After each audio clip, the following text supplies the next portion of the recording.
Bine ne-am regăsit, dragi prieteni! Astăzi avem niște vești bune din Ucraina, atât în ceea ce privește politica externă a Ucrainei. Liderii Uniunii Europene susțin deschiderea negocierilor de aderare a Ucrainei la Uniunea Europeană. Este timpul să mergem mai departe, spune Ursula von der Leyen. Vești și mai bune, alarmele rusești s-au declanșat în toată Rusia, explozii raportate la Moscova. Rusia susține că a doborât peste 50 de drone ucrainene în toată țara. Cu toate acestea, dronele ucrainene, dronele GUR, au lovit depozitele de combustibil pentru rachete din Briansk. Vedem în materialul de astăzi despre ce este vorba, cât și pierderile rusești în ziua 1220 a războiului din Ucraina. La final vă prezint, așa cum o fac de obicei, hărțile Deep State și ale Institutului pentru Studiul Războiului, cât și principalele știri ale think tank-ului american. Liderii Uniunii Europene susțin deschiderea negocierilor de aderare a Ucrainei la Uniunea Europeană. Este timpul să mergem mai departe. Și vedem în această imagine pe Ursula von der Leyen împreună cu Antonio Costa, care au avut o conferință de presă comună. Președintele Consiliului European Antonio Costa și președinta Comisiei Europene Ursula von der Leyen au promis un sprijin ferm pentru Ucraina pe calea sa către aderarea la Uniunea Europeană, așa cum vă spuneam în conferința de presă comună a acestora după reuniunea Consiliului European de la Bruxelles. Președintele Consiliului European a subliniat că securitatea Ucrainei este inseparabilă de securitatea întregii Europe. Potrivit acestuia, obiectivul Uniunii Europene este de a realiza o pace echitabilă și durabilă prin sprijinirea reformelor ucrainene și crearea unor premise pentru aderarea Ucrainei la Uniunea Europeană. În ciuda unor circumstanțe incredibil de dificile, guvernul ucrainean implementează reforme într-un ritm impresionant. Prin urmare, acum este momentul să ne intensificăm eforturile și să avansăm pe calea aderării la Uniunea Europeană. Președintele Comisiei Europene a remarcat la rândul său hotărârea Ucrainei pe calea reformelor în ciuda bombardamentelor constante ale Rusiei. Von der Leyen spune, sub presiunea constantă, Ucraina adoptă reforme una după alta, de aceea Comisia Europeană susține deschiderea primului grup de negocieri. Ucraina și-a îndeplinit sarcina, acum trebuie să acționăm și noi. La urma urmei, procesul de aderare se bazează pe merit. Ucraina merită să meargă mai departe. Alarme în Rusia, care s-au declanșat peste tot, explozii raportate la Moscova. Rusia susține că 50 de drone ucrainene au fost doborâte în toată țara. Explozii raportate la Moscova în noaptea de 26 spre 27 iunie, ceea ce a dus la închiderea unor aeroporturi, Ministerul Apărării rusesc susținând că 50 de drone ucrainene au fost doborâte în toată țara. Primarul Moscovei, Serghei Sobyanin, a declarat că serviciile de urgență se află la locurile unde au fost doborâte 2 drone.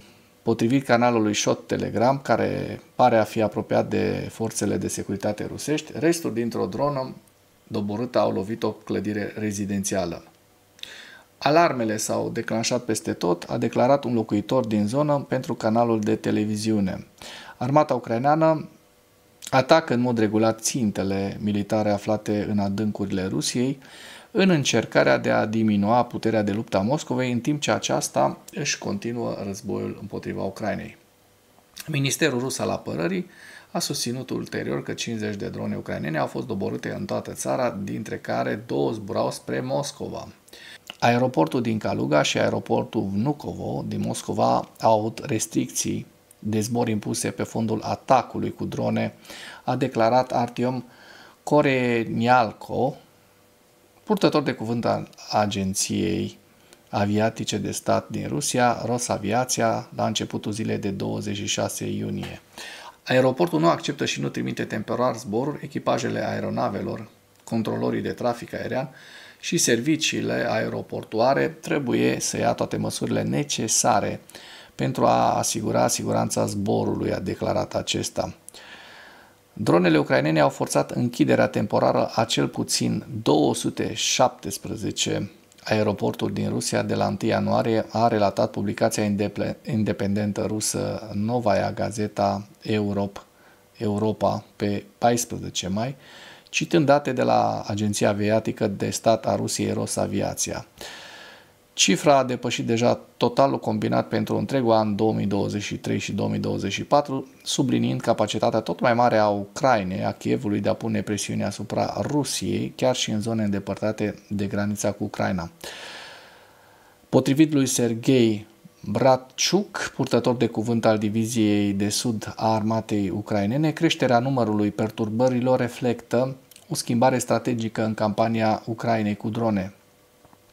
Moscova este cel mai mare centru aviatic din Federația Rusă, zborurile merg peste tot, nu doar în Rusia, ci în întreaga lume, a declarat acesta pentru Kyiv Independent luna trecută. Este vorba despre potențiala dezintegrare a regiunilor rusești și slăbirea controlului intern. Ucraina a avut de asemenea un succes remarcabil în utilizarea dronelor, cu vedere la persoana întâia dronele FPV, pe 1 iunie. Ucraina a lansat un atac revoluționar, așa cum știm, cu drone, asupra 4 aerodromuri militare rusești cheie, avarind 41 de avioane, inclusiv bombardiere grele și avioane spion A-50. Kievul a susținut atunci că a distrus 34% din flota de bombardiere strategice a Rusiei într-o operațiune considerată una dintre cele mai îndrăznețe din timpul războiului de amploare al Rusiei. Și acum o veste și mai bună. Dronele GUR au lovit depozitele de combustibil pentru rachete din Briansk. În seara zilei de 26 iunie, dronele de atac ale Direcției Principale de Informații GUR a Ministerului Apărării Ucrainean au lovit depozitele de combustibil pentru rachete, combustibil și lubrifianți ale centrului 1061 MTZ al Forțelor Armate din Briansk. Acest lucru a fost relatat de o sursă din cadrul serviciilor secrete pentru agenția publică. Utilizatorii locali de pe rețelele de socializare au raportat zborurile unor drone necunoscute. Ulterior, locuitorii Brianskului au început să se plângă de explozii și de un incendiu într-unul dintre cartierele orașului. Unii localnici nici măcar nu au ascuns locația exactă și obiectul al atacului. Au fost 4 explozii. Depozitul de petrol este în flăcări, au scris locuitorii din zonă. Potrivit surselor de informații, exploziile și incendiile de la sediul militar din Briansk au fost cauzate de dronele de tip Böber, Balkan și Obri. Distrugerea depozitului de combustibil pentru rachete și combustibil și lubrifianți din Briansk face parte dintr-un complex de acțiuni de reducere a capacităților logistice ale armatei rusești de ocupație, a declarat sursa. Sigur că da, acestea sunt ținte legitime pe care Ucraina le vizează și are tot dreptul să o facă, pentru că aceste obiective economice, aceste obiective industriale ale Rusiei hrănesc, alimentează mașinăria de război a Rusiei.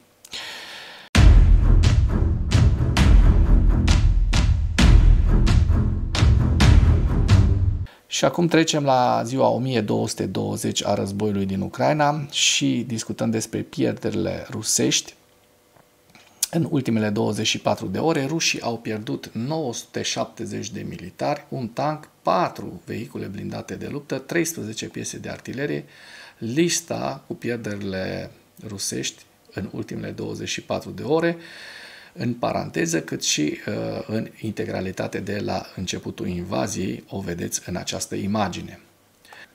Și acum mergem la hărțile think tank-ului ucrainean, a celor de la Deep State, să vedem dacă au existat niște evoluții ale fronturilor într-o direcție sau în cealaltă. Și așa cum se poate vedea din această imagine, în zona Hersonului lucrurile sunt stabile. Dacă mergem mai la nord, către Zaporoje, nord-est mai precis, vom descoperi, din păcate, un avans mic, dar este un avans al Rusiei. Eu îl estimez în această zonă la, să zicem, 50-60 de kilometri de Zaporojie, un avans rusesc de aproximativ 4, poate chiar 5 km pătrați, așa cum se poate vedea din această imagine. Și ca să discutăm exact, vedeți aici scara, 1 kilometru, și aici sunt, după părerea mea, în jur de 5 km pătrați. Deci avans către Zaporojie, minor, dar totuși este un avans rusesc. Și vedem că în continuare rușii au continuat avansurile la sud de Pokrovsk, la vest de Velika Novosilica, și o să vi le prezint. Este vorba despre această zonă. Rușii au reușit să ocupe o suprafață de aproximativ 3-4 km pătrați la Bulatske. Au înaintat în jur de jumătate de kilometru pătrat la Shevchenko și se îndreaptă spre Vilepole, aproximativ 5 km. Deci, în total, un avans rusesc de 10 km pătrați în această zonă. Vedem mai departe, o să vă prezint că rușii nu au reușit nici la Toretsk, în această zonă, nici mai la nord, spre Pokrovsk, să avanseze. Frontul este stabil și la Ceasov Iar, la fel și în zona Kupiansk.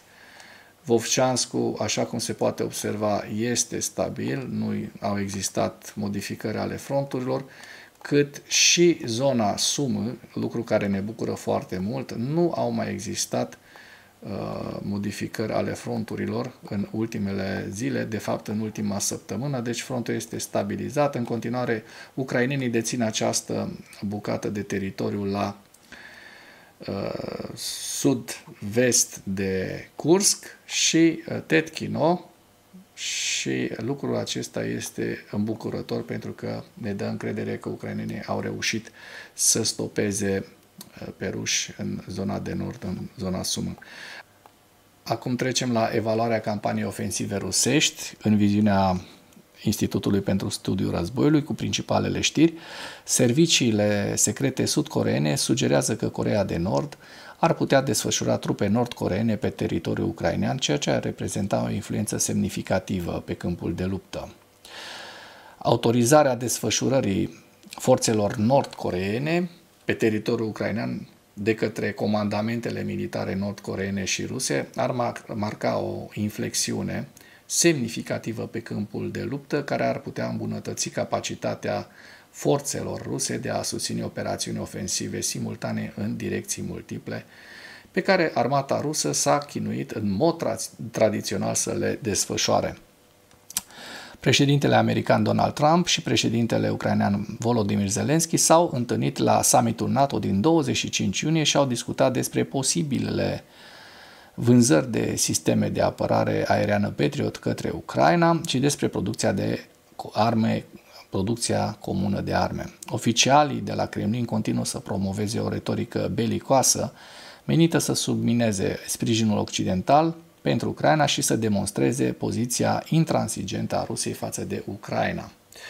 Imaginile din satelit ale anumitor fabrici de reparații de vehicule blindate din Rusia indică faptul că Rusia continuă să se bazeze pe renovarea depozitelor sale de vehicule blindate din epoca sovietică, deci pe vechituri. Ucraina și Rusia au efectuat cel de-al 7-lea schimb de prizonieri de război în conformitate cu acordurile de la Istanbul din 2 iunie. Și vedem în final hărțile Institutului pentru Studiul Războiului la data de 26 iunie, zona Sumă, care este stabilă, așa cum v-am prezentat, Lugansk, Donetsk, Toretsk, Pokrovsk, Novopavlivka, Velika Novosilka, Zaporojie și Herson. Și cu acest ultim detaliu închei materialul nostru de astăzi cu îndemnul: dacă ați găsit informații utile în acest videoclip, să nu ezitați să-l distribuiți pentru a ajunge la cât mai multă lume. Mulțumesc mult!